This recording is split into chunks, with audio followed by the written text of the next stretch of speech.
welcome. Jason Gara. And who is here for the interpreter? Oh, it's Gara? No, not my client. Oh, just 1 second. Good morning. I mean, good afternoon. So who needs the interpreter and are y'all ready for the interpreter? All right, court is calling 2023 CR 9821A, State of Texas versus Jason Jesus Gara. Could I have parties announced for the record for the state? Hank Wilkins with the state, Your Honor. Defense? Good afternoon, Judge. My name is Dirk Ashball. I represent Jason Ghetto. We're ready. Are you Jason Gara? Yes, ma'am. Counsel, have you received all the discovery in this case and did you review it with your client? Yes, Your Honor, I have. Court will find that the state is in compliance with discovery. Mr. Gara, I'm showing you what's entitled application for deferred adjudication or community supervision. Did you review that document with your attorney? Did you understand it? Yes, ma'am. Did you understand you're charged with the offense of theft, 2,500 to 30,000? That's a state jail felony. The range of punishment is anywhere from 180 days up to 2 years in the state jail facility and up to $10,000 fine. Did you understand? Yes, ma'am. If you have a plea bargain agreement with the state, the court does not have to follow your plea. If for any reason the court does not follow your plea and gives you more than you bargained for, the fact that you entered a plea will not be used against you and you will be allowed to withdraw your plea. Did you understand? Yes, ma'am. Did you understand you have a right to jury trial, a right for you or your attorney to cross-examine and confront any witnesses the state will call and the right to remain silent? Yes, ma'am. If for any reason your deferred adjudication were revoked, the court could find you guilty and sentence you up to 2 years in the state jail facility Yes, and ma'am. up to a $10,000 fine. Yes, ma'am. Counsel, has your client been able to provide you with any defenses? Yes, Judge. Do you believe he has a rational as well as a factual understanding of the charges against him? I do. Do you believe he's currently competent and was legally sane at the time of the offense? Yes, Judge. Are you a U.S. citizen? Yes, Your Honor. Court will find that defendant has knowingly and voluntarily waived his right to jury trial. Showing you the plea bargain page. Did you review that with your attorney? Did you understand it? Yes, ma'am. According to the plea, there's a $500 fine to be probated. State recommends deferred adjudication. This will run concurrent with County Court Cause number 714096. Did you understand that to be the plea? Yes, ma'am. Defense, is that the plea? It is, Judge. State, is that the plea? Yes, Your Honor. Showing you the waiver of appeal paragraph. Did you review that with your attorney? Did you understand it? Did you sign it in both places? Yes, ma'am. The state is requesting that your deferred adjudication be for a term of 4 years. There be a TAP evaluation, 60 hours of community service restitution, and CATS 1 and 2. Did you understand those are recommendations from the state and the court does not have to follow those recommendations? Yes, ma'am. Then to the offenses charge, how do you plead? Guilty, not guilty, or no contest? Conscience. State, any evidence? Your Honor, I offer State's Exhibit 1 in the attachments. No objection. Mr. Gara, I'm showing you what's entitled waiver and consent to stipulation of testimony and stipulations. Did you review that document with your attorney? Did you understand it? Did you sign it in all the appropriate places? Yes, ma'am. Again, did you understand you have a right to jury trial, a right for you or your attorney to cross-examine and confront any witnesses the state will call and the right to remain silent? Yes, ma'am. Did you understand that today the state will be presenting evidence in the form of witnesses' statements and police reports, but most importantly, there will be no live testimony? Did you understand? Yes, ma'am. Court will find that defendant has knowingly and voluntarily waived and consented to stipulation of testimony and stipulations. Court will accept into evidence State's Exhibits 1 and attachments and review the same. All right, after reviewing State's Exhibits 1 and attachments, the court will find there's sufficient evidence to find you guilty. Court will defer finding of guilt as you've applied for deferred adjudication. Are you proceeding with sentencing? Yes, Judge. Anything you wish to say on behalf of your client? Judge, I would like to let the court know that Mr. Ghetto looks a lot better than he did the first time I met him in jail a few months ago. Since then, the judge, he's gone through a lifetime recovery program for about a month and a half, completed a few other classes as part of that. He is definitely, I think, changed his mindset and is in front of you today, I think, with a positive attitude and kind of ready to make the most of this opportunity, Judge. I think he's sincere in that. And I have the certificates if the court would like to see, but Yes. he is ready, Judge, I think, to take maybe this next step. He has had some problems in the past. Right now he's working. He is got a potential to pick up another job, a little bit better job with more money. Depending on what happens here, Judge, with this case. And he has another place to live. He's living with his, I think, his fiance, right? So his life is kind of moving to an upward trajectory, Judge, and I think this is a great opportunity for him to continue that. There's another opportunity for him to continue that. And that's just what I wanted to let the court know. All right. Do you have employment? Yes, ma'am. What do you do? Painting? And your fiance, does she have any children? No, ma'am. Is she in recovery? No, ma'am. She don't do drugs. So how did you two meet? In school. We were boyfriend and girlfriend in middle school. All right. So how did you contact her? I met her through her cousin. I found her through her cousin again. So why were you searching for her? I wasn't searching for her. Her cousin ended up at my house party at a party I was throwing, and I asked for her. And we All were right. together. So when was this house party? Was this before or after 2007. this? 2007. Okay.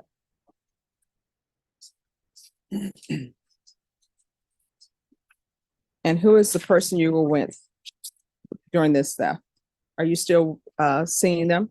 No, ma'am. I have no contact with that, sir. With that man. All right. This is what the court is going to do. Court is going to sentence you. All right. 4 years deferred adjudication, $500 fine probated. This will be concurred with 714096, cats 1 and 2, 100 hours of community service restitution, a TAP evaluation out of custody, follow recommendations of TAP. We'll start with intensive outpatient treatment if they're recommending treatment.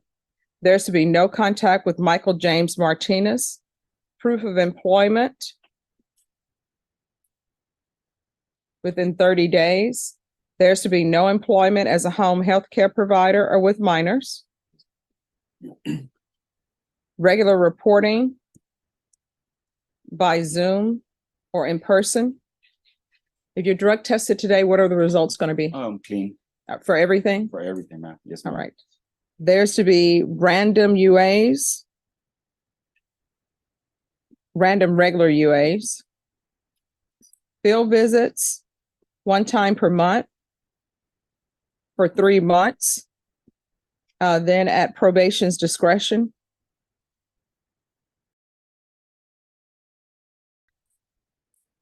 And what are you doing to maintain your sobriety? I'm currently going to a outpatient. I have an appointment on December 27th. Due to lifetime recovery, I asked my counselor if she could enroll me in that. So that's the earliest appointment I could get. And I'm going to a counselor for Central Services today. And what it is my counselor. We talk about my situations in life, what I'm doing, a couple of my abilities of drugs, and what I'm just doing in my life in reality. What I'm just everything going on in my life. And All right. And this therapy is with who? CHCS. Okay.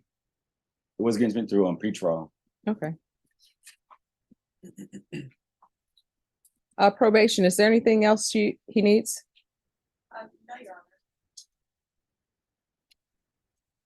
Is there anything else you need from the court to be successful? No, ma'am. I just want to thank you for giving me an opportunity to be in lifetime recovery because it did help me and it made me realize my decisions and choices I was making were wrong and there's a better life without drugs. Okay. Well, thank you very much. All right. And then we're going to have no contact with Target. And that's the Target that is located at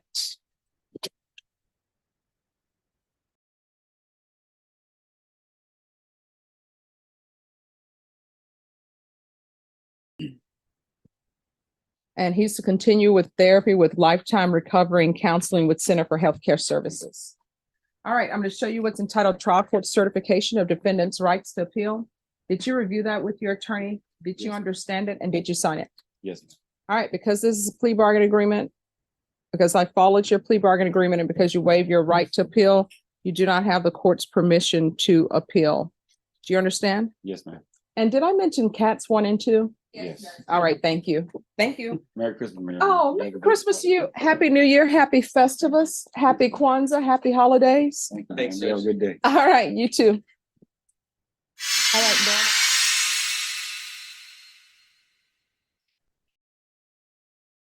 This is case number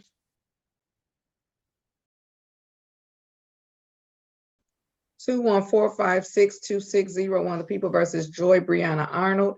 Defendant is charged with operating while visibly impaired. Today is the date set for sentencing. Appearances, please. Philip Henderson on behalf of the people, P86029. Janice Stevenson appearing on behalf of Ms. Joy Arnold. Ms. Arnold, ma'am, please tell the judge your full name. Joy Arnold. Today is the date set for sentencing. The court has had an opportunity to review the pre-sentence report. With respect to the report itself, are there any additions, deletions, or corrections on behalf of the people, No, Your Honor. on behalf of the defense? On behalf of Ms. Arnold, Your Honor, we have had the opportunity to review the pre-sentence investigation report. We do offer the following corrections, Your Honor. On page 5, in the other income section, Ms. Arnold does do DoorDash. She makes about $500 a month doing that.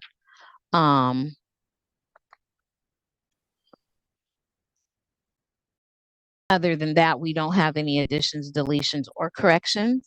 And Ms. Arnold does stand ready for sentencing, Your Honor. All right, I have a correction, at least one. On page 6, under the mental health, they refer to Ms. Arnold as his current mental state. So we're going to correct that to her. All right, with respect to sentencing, anything on behalf of the defense, I'm sorry, on behalf of the people? No, Your Honor, we just ask that you accept the sentencing recommendation of the pre-sentence investigation. Ms. Stevenson? So, Your Honor, Ms. Arnold, I definitely would say without qualification is ready to move forward from this situation, Your Honor. I am hopeful that this situation is not going to interfere with her nursing career, but I know that she's ready to accept full responsibility for her actions that bring her to court today. She's thankful to be alive and around, and it is just really, especially considering some of the things that she unfortunately had to experience in her childhood, Your Honor. I don't think that she's interested in a life of substance abuse or anything like that. She just wants to move forward and is hopeful that this will not hold her back. Would Ms. Arnold like to make a statement on her own behalf? Yes, Your Honor. First, I am very grateful for your courthouse. I'm grateful for you. I'm grateful for my representation and Attorney Stevenson. I've never had any prior experience in a courtroom, so I know we've had some bumpy encounters, so I'm grateful for your patience. Secondly, I would like to acknowledge that I'm just deeply remorseful about the actions that I engaged in that landed me at the mercy of the courthouse. I'm very aware that it wasn't just my life that was put in jeopardy, but plenty of innocent people on the road, children, namely, which I'm very passionate about. So I am grateful, of course, as Ms. Stevenson stated, that no one else was harmed. But I also plan to move forward in full accountability by abiding by the laws in place for our safety, honestly, which is something that I've been able to really have time to process and think about throughout this court case. So I don't plan to move forward drinking and driving, operating while visibly impaired, or anything of the likes moving forward. And again, I'm just very grateful to the courthouse for you guys' patience. Thank you.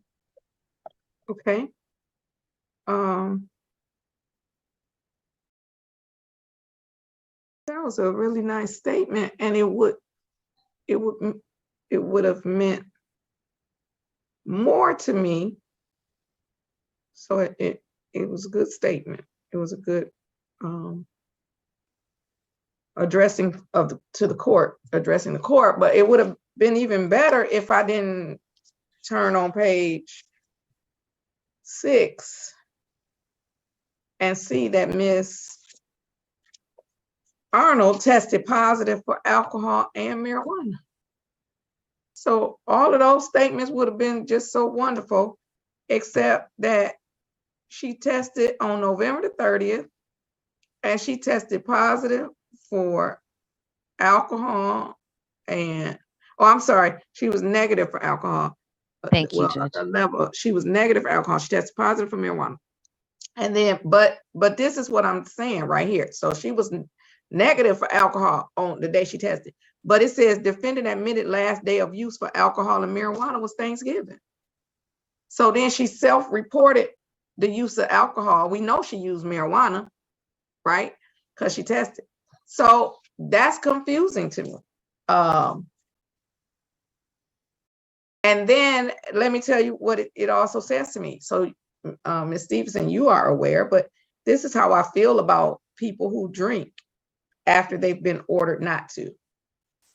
Then I say they have a problem. Because if I say don't drink and you don't, well, I say, I apologize. I believe it's one of two things. One of two things. So either they have a problem or they don't care about the court's orders. So if I say don't drink and you don't have a problem, you don't drink. But if I say don't drink and you do have a problem, then you're gonna drink. You might drink because you can't, you have a problem.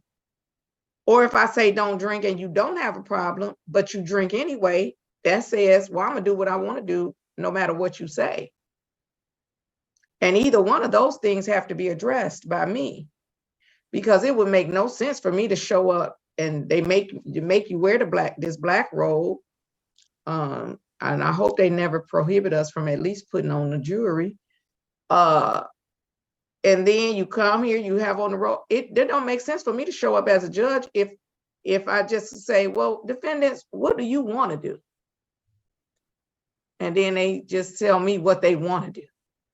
So that was a real nice speech, but your actions aren't necessarily lining up with, I want to make sure that I do what I need to do for the probation. I don't care that it was Thanksgiving. I don't care what the circumstance was. I don't care what the holiday was. I don't care what the celebration was. I don't care what the event was. If I said don't drink, I meant it when I said don't drink. I meant it. Like I meant it when I said no drinking and no driving without a valid license. I meant it when I said it, right? I also noticed that she has a restricted license, and I don't care what she, does to get money as long as it's legal. And then as long as whatever she's doing, the driving that she's doing are within the restrictions of her restricted license. All right, so I'm going to go ahead and sentence Ms. Arnold, but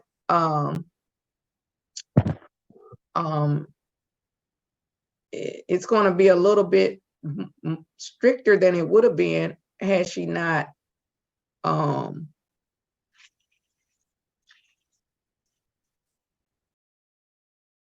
drinking and smoking weed. I was trying to look and go back and see. Did this say anything about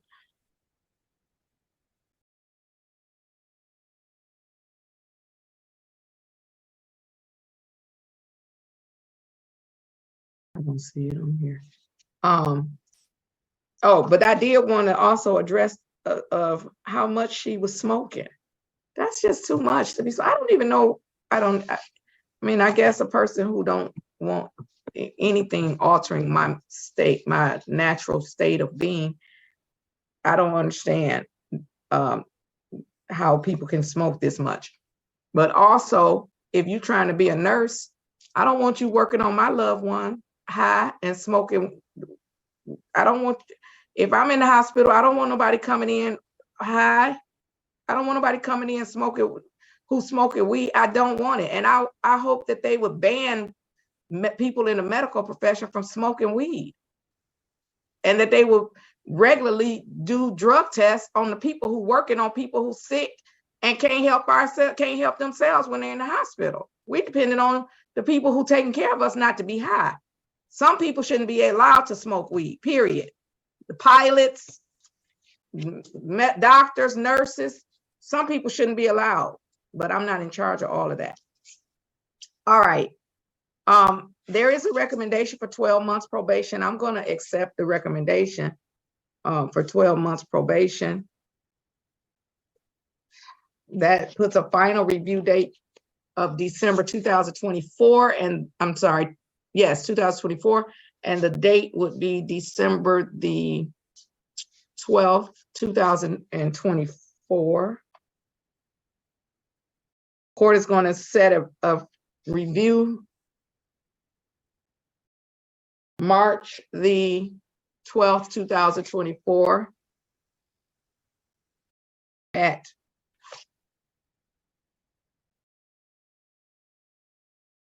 10 a.m.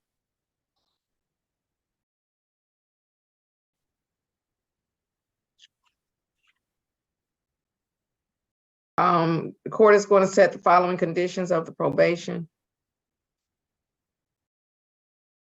You shall not violate any criminal law of any governmental unit. You must not leave the state of Michigan without consent of the court. You must make a truthful report to probation on a monthly basis, and you must notify probation immediately of any change of your address, phone number, or employment status.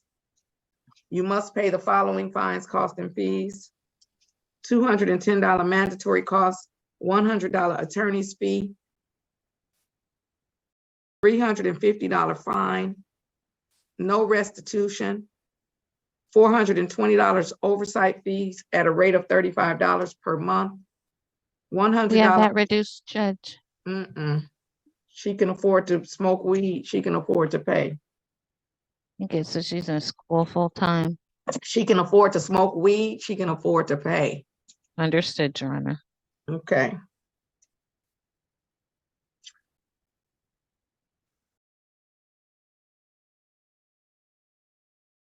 Court is going to also order urinalysis. I would have ordered twice a month, but I'm going to order 3 times a month to start. So 3 times a month, and then it can be reduced to 2 times a month after the first review if I'm satisfied with the results.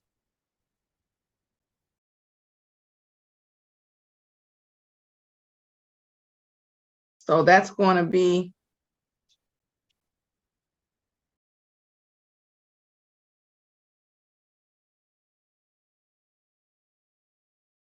let's do it like this.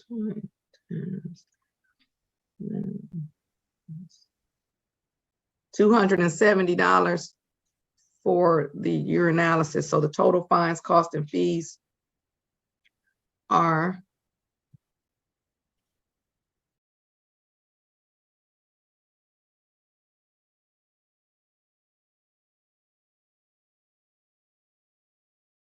$1,450. Of course, you have the duration of the probation to pay that amount. You shall not use or possess any illegal substance. You shall not use or possess any marijuana without a valid medical marijuana card. You shall not use or possess any opiates without a valid prescription and letter of explanation from the doctor. You shall not consume any alcohol in any form. You shall not drive without a valid driver's license. You shall attend the Alcohol Highway Safety Education Level 1. You shall attend the Victims Impact Panel and watch the consequences video. If any positive tests, you shall attend outpatient treatment.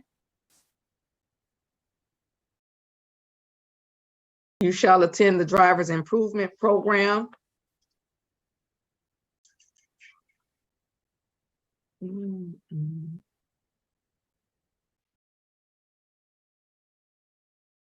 All right. And if you have any tickets at the 36th District Court, which according to the report, you owe $738, you must pay that in full or get on an approved payment plan. If you have any outstanding warrants, you need to clear those up.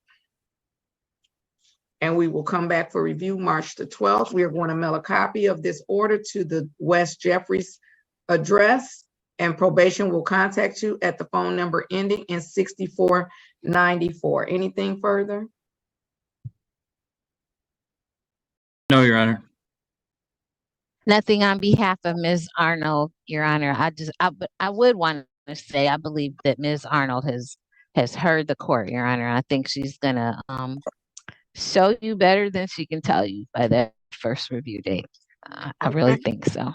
Well, that's gonna be great. I love it. I love to be proven wrong when I don't think somebody's gonna do something. All right, well, when I don't think somebody's gonna do something positive, I wanna be proven wrong. I mean, I wanna be proven right if I don't think they're gonna do something negative, but anyway. Okay, then we're all set with respect to Ms. Arnold. Ma'am, you have a great day and stay safe.